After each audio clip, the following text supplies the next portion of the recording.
collective. So I have been trying to film this.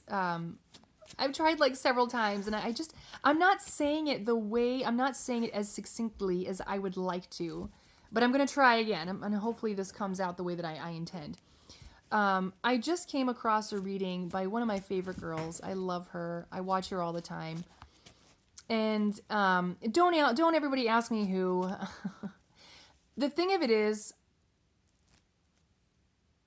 the person that resonates for me may not resonate for you, okay? It's all about our energies and who we are aligned to. So don't ask me who she is, okay? That's for me to know. But I listen to her all the time, and I really love her. And she did a reading. It wasn't so much the reading, it was the message that came out of the reading. It was the learning that came out, the topic that I want to talk about, because it just feels so relatable.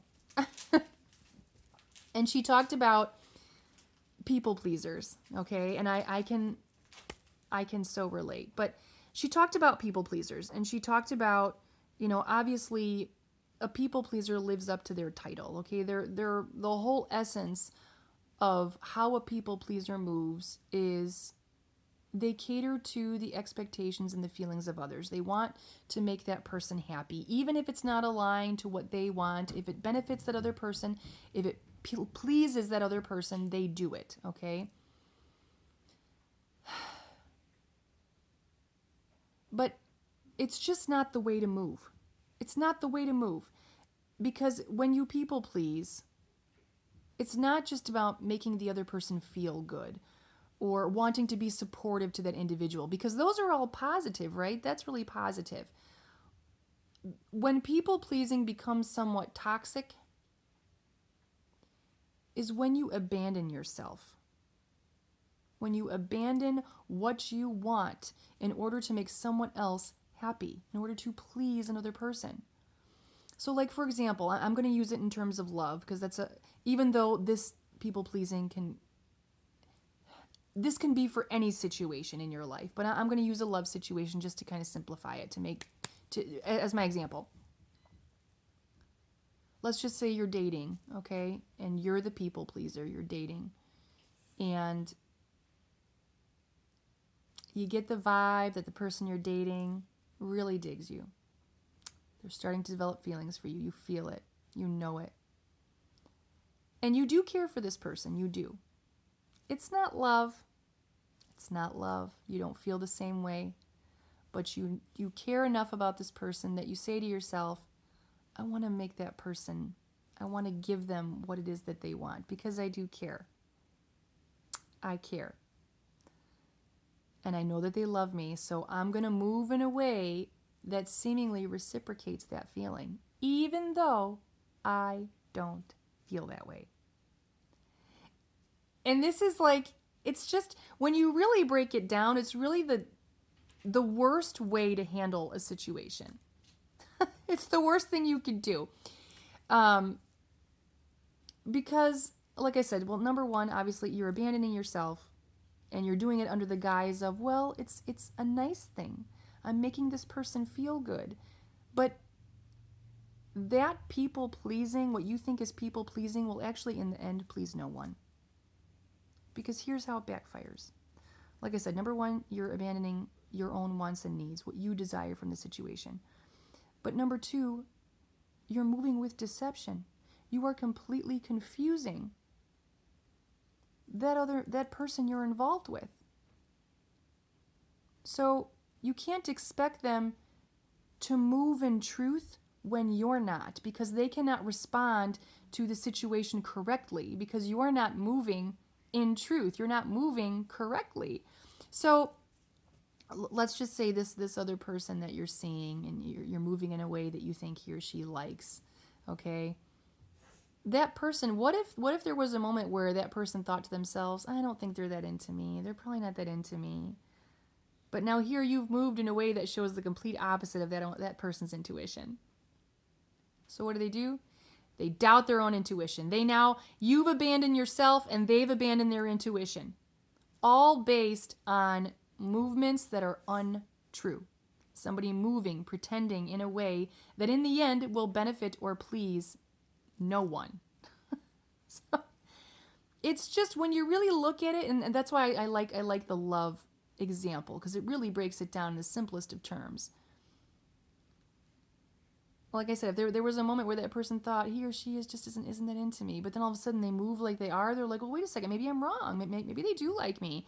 It's just it's total mind fuckery. Like it's just, it's not the way to move. It's not the way to be.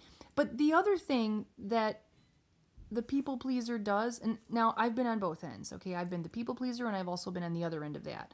Okay, someone trying to please me. And so I get it. I understand both sides. I'm not trying to come down on anyone. This is a learning, okay? This is a learning thing. And many people pleasers don't even realize that they're so used to moving in that way that when the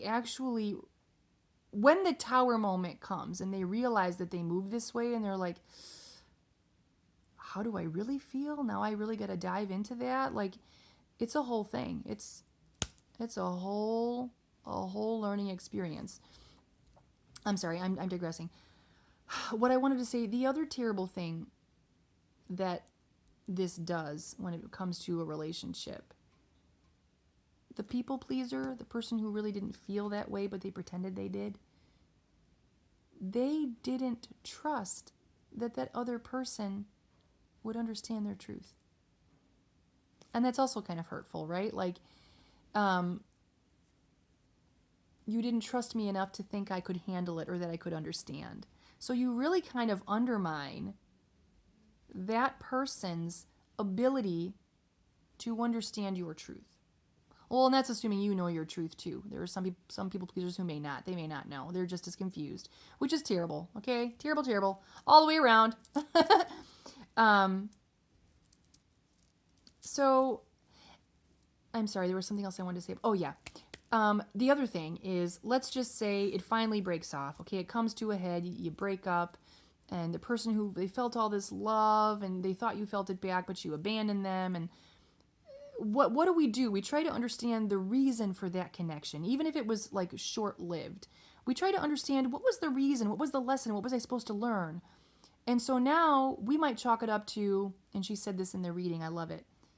You chalk it up to, I was supposed to learn how to emotionally detach, when that wasn't the lesson at all. But you're basing that lesson on the lie. You're basing it on the deception in which that person moved. You're thinking they cared about me, they loved me, what happened? And maybe they got scared. Maybe they really had all these feelings, but they couldn't, like, how did she describe it? I love the way she put it.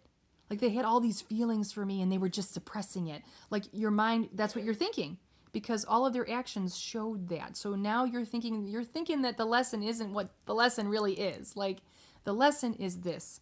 The lesson is what I'm about to tell you, and that is to trust your own intuition.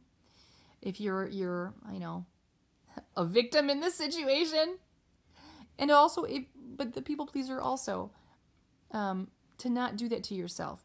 Don't do that disservice to you. Don't do it to them. Don't do it to the entire situation. Your wanting to people please in the end actually pleases no one. No one. And that is the lesson for both of you. And I loved the way that, I don't even know if I wrapped it up as nicely as she did, but it was something I wanted to speak on for my collective too, because it's so relatable. It's so relatable.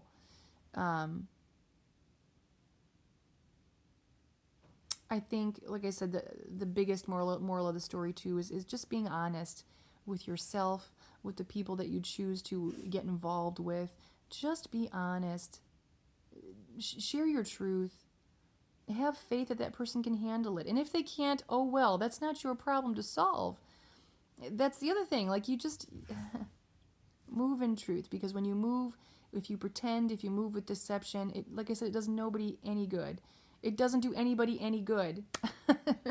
And I'm going to leave it there. I love you, Collect.